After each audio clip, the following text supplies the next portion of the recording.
Hey there, sports psych enthusiasts. I'm Dr. Colin Fehr, and I want to share my passion with you.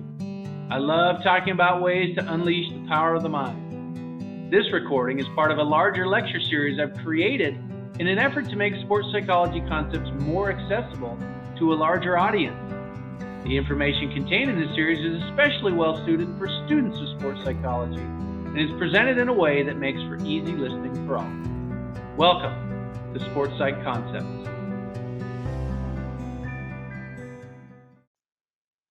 Howdy, y'all. Thank you for being here for another Sports Psych Concepts lecture. Today, I'm going to present to you some basic treatment principles for working with athletes with eating disorders. And as the overarching caveat that I share on topics like this that are clinical in nature is, unless you are a licensed practitioner and you have specific clinical training in this area, you will not be treating athletes with eating disorders because that's outside your scope of practice. However, it does not mean that knowing this information or having knowledge about these topics can't inform the work that you do, even if you're working with athletes on a purely performance end of the spectrum. So again, I'm talking about mental performance coaches, mental performance consultants, that side of the equation. It can be very helpful to understand these things because you can be a part of a let's put it on quote unquote treatment team, right? But you are not providing treatment in terms of any sort of clinical significance in this regard because it's outside your scope. So just making sure that we're on the same page, ethical practitioners. There's a lot of things that we still can do with these athletes if that's our wheelhouse, if we're not on the clinical side of things. And so that is the backdrop that's going to guide everything we talk about today, even though there's going to be a lot of overlap. You're a clinical professional, yeah, this is going to make sense.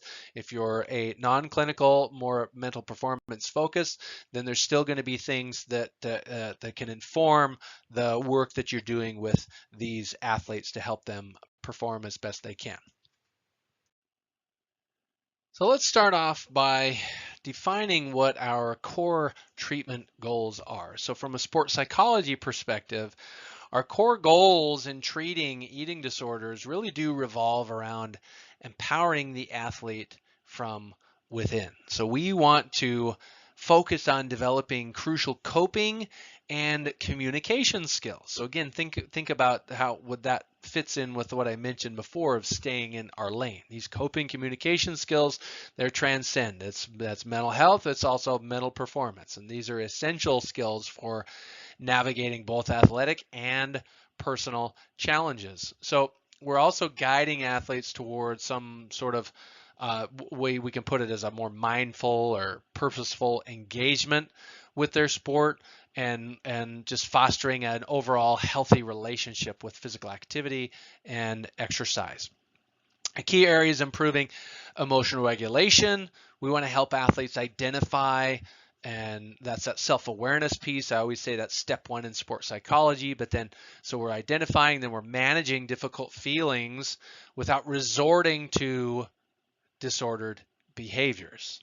And then, of course, we want to help them cultivate a healthier body image, that's then supporting the athlete as they, interrupt their disordered eating patterns, and then, address any co-occurring mental health concerns. And all of this, again, just keeping in mind, like we can do this within our role, especially when we're focused on skills, right? It's mental skills, and that's our wheelhouse. That's what we're focusing on. And we're tying and pointing everything back to performance to make sure that we're staying ethical while staying loose.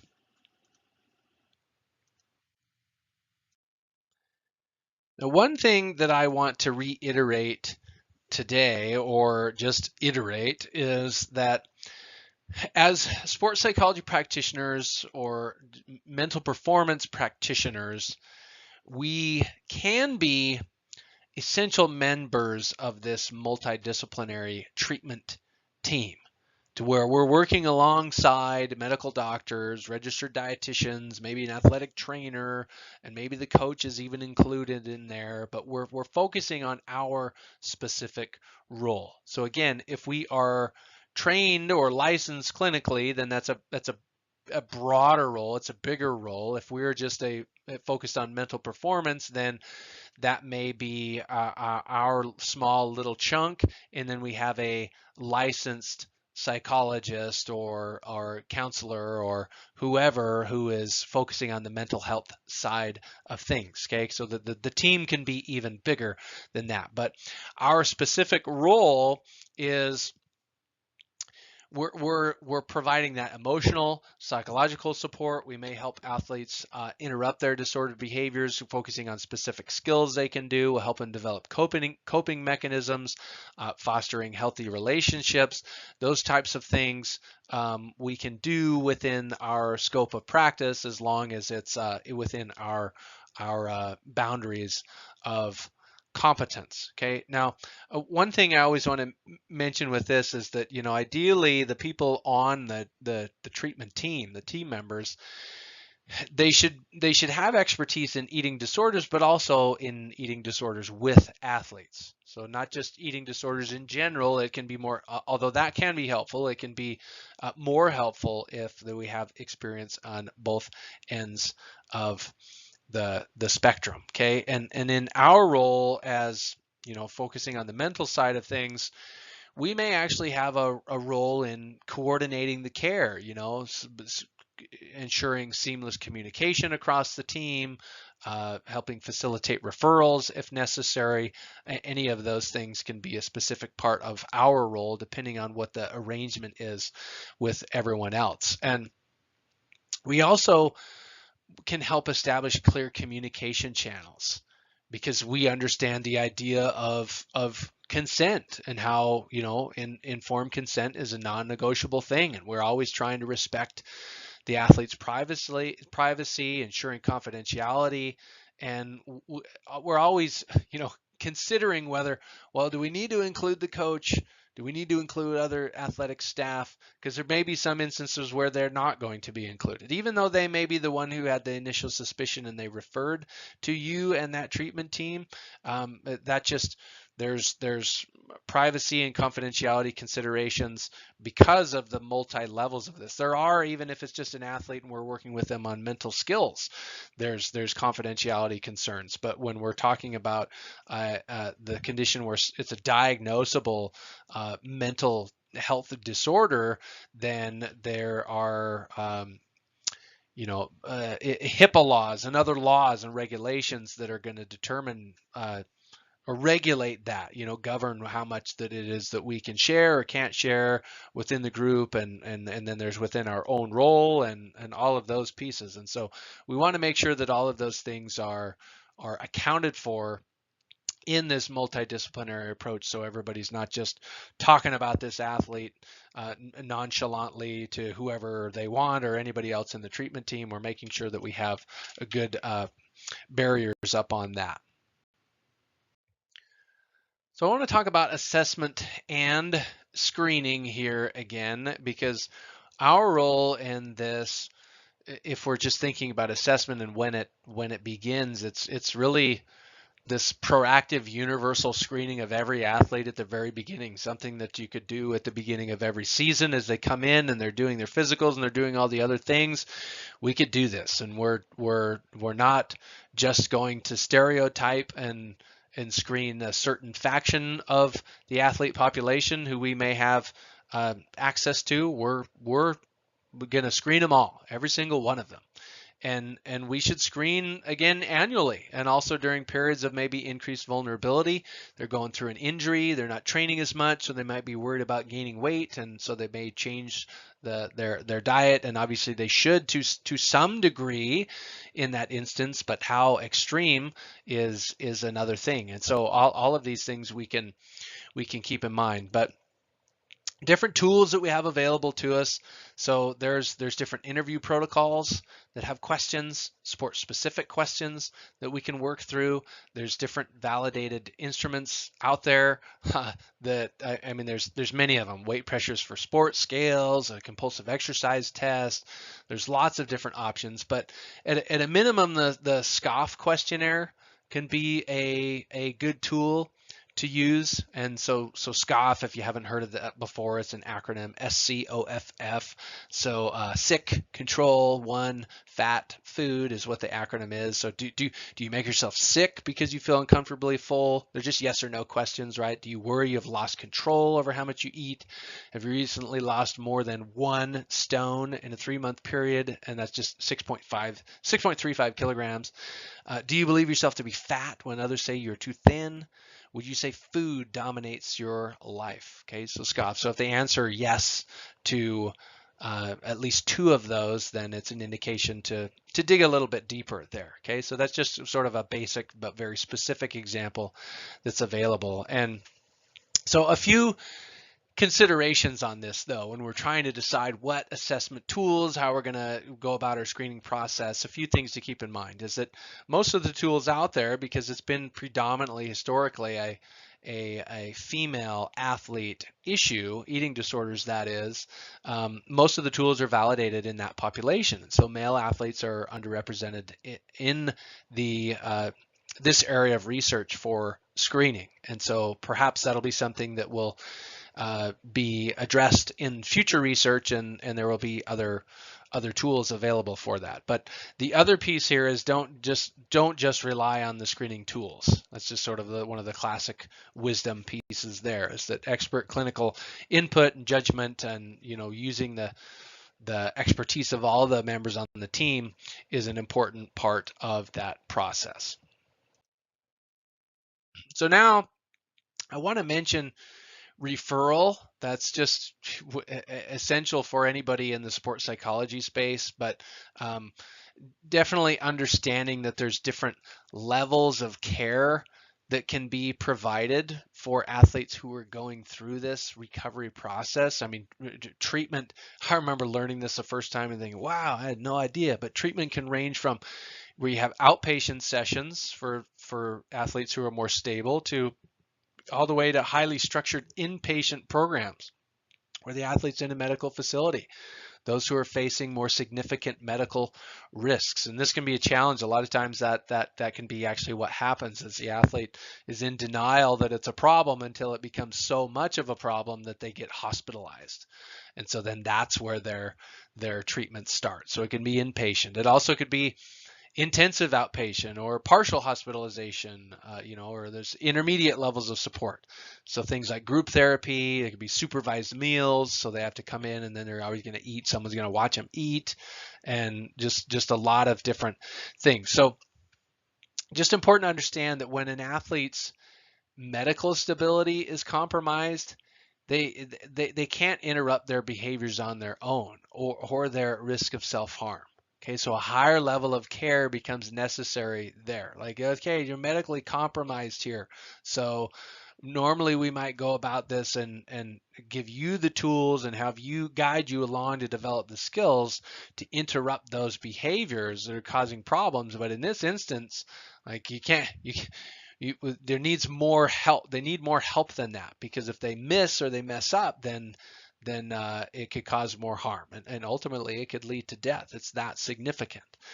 And so knowing for us and our role as mental performance consultants, or in the sports psychology space, is we need to know when and how to facilitate those transitions.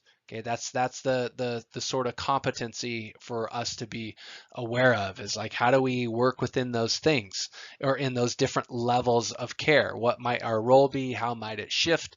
And how can we be nimble and adapt to those situations? So just to add another layer of complexity to this, because every time I talk about this, I get reminded myself, I'm like, man, this isn't just your run of the mill.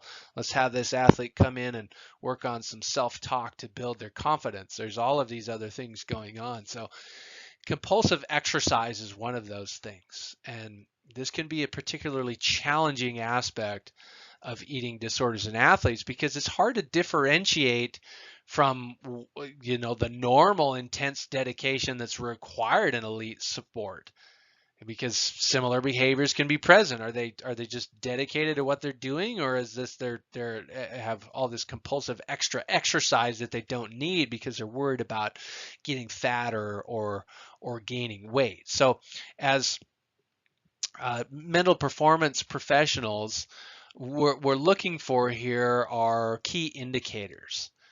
Like, an athlete just has the total inability to reduce their training without significant distress. Like they have a hard time taking time off, and it causes stress for them. I've coached athletes where that was the case. They could not take a day off. It's like the most difficult thing for them.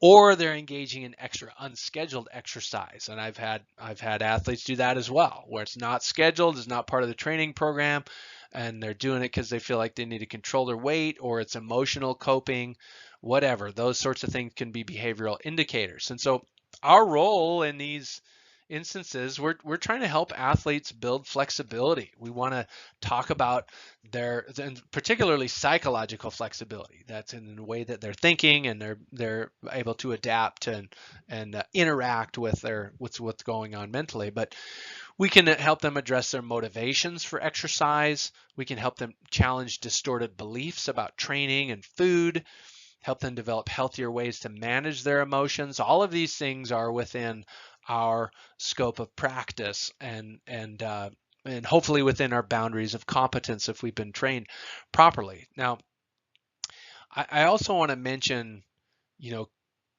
the other end of the spectrum here, because compulsive exercise is one end, and then so the other end would be, well, let's just do complete exercise abstinence, where you don't actually get to exercise at all, and that's part of the treatment approach. Okay, so this actually may be necessary sometimes for severe cases. And then we generally aim for some gradual supervised reintroduction of physical activity when it's medically appropriate. So if the problems are that severe, just like I was saying, where some athletes with eating disorders, they may need to be hospitalized, and there's supervision for everything they're doing. If the compulsive exercise is one of those layers, then that may need to be a supervised process as well to make sure everything is aligning with the athlete's recovery goals. So another layer there of complexity for sure. Now I want to get a little bit more specific on some treatment approaches. And the caveat again here is, okay, well, there's certain elements of this that any mental performance professional can use, and then there's certain parts of it that become more clinical in nature. And so, there's just keep that in mind. But there is still some overlap here. And essentially in our role, we're going to use a wide range of evidence-based approaches. So cognitive behavioral therapy, that's a classic one. CBT, it's very effective in this population, especially the enhanced cognitive behavioral therapy, the CBTE, right? There's a whole website you can look up on that has great resources, like specifically tailored to athletes with eating disorders. But dialectical behavior therapy, acceptance and commitment therapy, all of those things can be really good for adolescents. Family-based treatment approach, that's a gold standard, particularly for anorexia nervosa. That's really good. We can also talk about motivational interviewing here. And again, I'm not going to dive into the nuts and bolts of all of these. I'm just introducing these treatment approaches as some of the primary tools. But motivational interviewing is another great option, helps athletes engage with the treatment process, especially if they're coming in and they're afraid that the recovery might negatively impact their performance. Okay, so that there's kind of some cool techniques with that, with rolling with resistance and helping them better align their motivation with what their stated values are. So definitely something there. But ultimately, this is the main idea here, is that whatever approach we use, we want to tailor it to the unique demands of the sport. Okay, so we're trying to help those athletes manage their competition pressures, whatever their sport-specific triggers are. We can use different adjunctive practices as well, but things like body awareness, mental awareness, mindfulness, all of those things, we're just trying to tailor it. Okay, so it's custom. That's one of the difficult things about the efficacy of mental skills training programs overall, is that every one of them is a custom approach. There isn't really a standardized way of doing things, but everything that it is we do should be informed by these evidence-based approaches, and then we tailor those principles, those evidence-based principles, to the unique situation that we're dealing with. So with all of those broader psychological approaches in mind, what are the types of things that we are doing in addition to those modalities in our wheelhouse in the mental performance space? What can we do to support the nutritional rehab side of things, the body image side of things? Because the dietitians are going to be the ones that they're managing the specifics of the meal plans, but we still can, in our role as the sports psychology practitioner, we can play a role in supporting the athlete through those psychological aspects of the nutritional rehab. So that's what I'm talking about here. So obviously there's going to be a lot of collaboration with the registered dietitian and nutritionist, and to really focus on those components, because athletes sometimes have a hard time coping with the overwhelm that they experience of having to consume more food, especially during the sort of hypermetabolic phase of recovery, where it's like, yeah, you're burning a lot of calories, and so you need to support those things, but then it's overwhelming. They're not used to eating that much, and so there's this big change. It's like, oh my goodness, and there's psychological things. So there's different things that we can help them with on that. But we're, even just the prescriptive eating side of things, we can guide them through the discomfort of that, because there's mental skills, there's cues, there's anchors, there's all of these self-talk things, there's ACT for sure, acceptance commitment therapy principles we can apply there, but just helping them understand that intuitive eating is something that will come later when their body's cues normalize. Right now it's prescriptive eating, and so, all right, how do we work within that? But it's not always going to be prescriptive. Eventually it's going to become more intuitive, and how do you read what it is your body's telling you and align that with what your goals are, and then you can make those decisions without the prescriptive side of things. Okay, we also can help them understand that weight is a marker, but not the sole focus. It's just a piece of information. It's not an indicator of health by itself necessarily. There's so many other things that are going on with that. So we can help them learn how to emotionally disconnect from the number on the scale.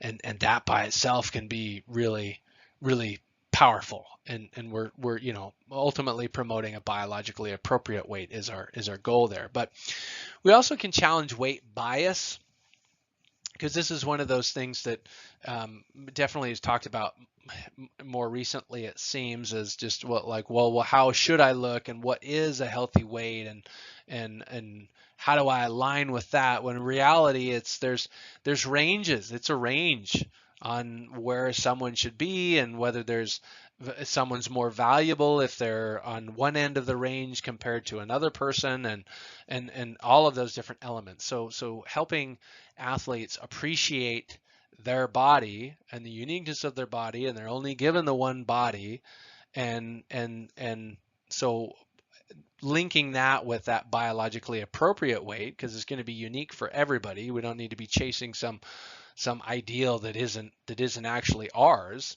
It's like, what is our ideal? It's our biologically appropriate weight, which can include a range for sure. And then, helping them build a truly healthy relationship with their food, and having that sense of eating competence. So these are all of the things, right? We're going to have our role in using cognitive behavioral therapy or acceptance commitment therapy principles, or motivational interviewing, or whatever the approach is that we're using. We'll do that in our own space, but we're also supporting these other things that are happening. And so it's having that broader view of how we're contributing to this team in our own little role in the performance side of things, but then how can we also help support other parts of the process. So now let's talk about return to play considerations. So on this, if an athlete gets pulled out because of they've got an eating disorder and they have to go through treatment and it's that significant, then our role in the mental performance side of things can really be important. We can contribute to that multidisciplinary team, the decision that's made by that team, by assessing the athlete's psychological readiness. Right, it's its own component. Maybe they get the medical doctor, the dietitian, all them. They say they're ready, they're physically ready, but they're not psychologically ready, and that's our wheelhouse. Okay, and so there should be a collaborative decision-making process, because it really goes beyond just the physical metrics. We've got to evaluate the presence of disordered thoughts and behaviors. What is their ability to regulate their emotions? Okay, and then we educate athletes on the risk of relapse if they return too early. We can help them psychologically navigate the challenges of reduced training loads. They feel inadequate, they feel disappointment, all of those things. We don't want them to return prematurely.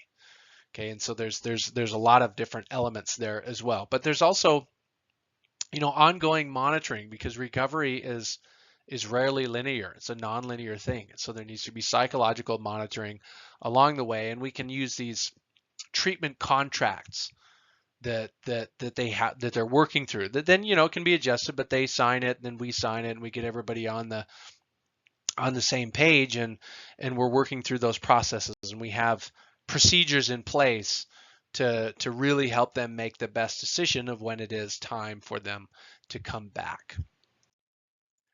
So all of those things considered about treatment for these athletes, there are still some challenges that remain. And one of the first ones is that there's still limited sport-specific research that's guiding the psychological approaches that we're taking in this space. And access to truly specialized care for athletes in this regard, it's still scarce.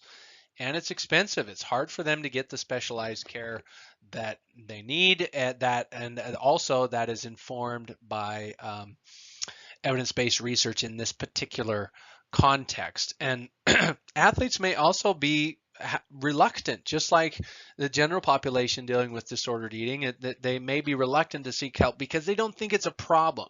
They think it's adaptive. They think that it's helping them achieve their goals. And so that's why, as I mentioned earlier, sometimes it takes an extreme medical emergency for that athlete to kind of wake up to what's going on and acknowledge that there may be a problem, because they don't want to have it negatively impact their performance, their career. They don't want to have opportunities.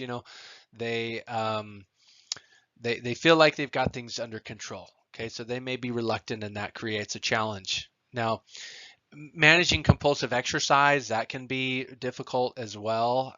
It's one of those things that definitely requires more dedicated research on its own, and just the overarching ethical dilemmas that can be at play here. And this is why I started with this, and I've reiterated it hopefully enough times that if you're listening to this and you're more on the performance end of the spectrum, mental performance, not so much mental health, or you don't have the overlap there or the training, then you're going to be faced with ethical dilemmas, because you want to help the athlete within what it is that your role is. And if you're part of the team, there's going to be things that you can help them with, but it's just making sure that you're staying within your boundaries of competence there. So, seeking supervision, upskilling, increasing your competence and your ability to offer help in more ways than maybe you can currently. All of those things can help with that, but there's also lots of different ethical resources that kind of guides everything that it is we do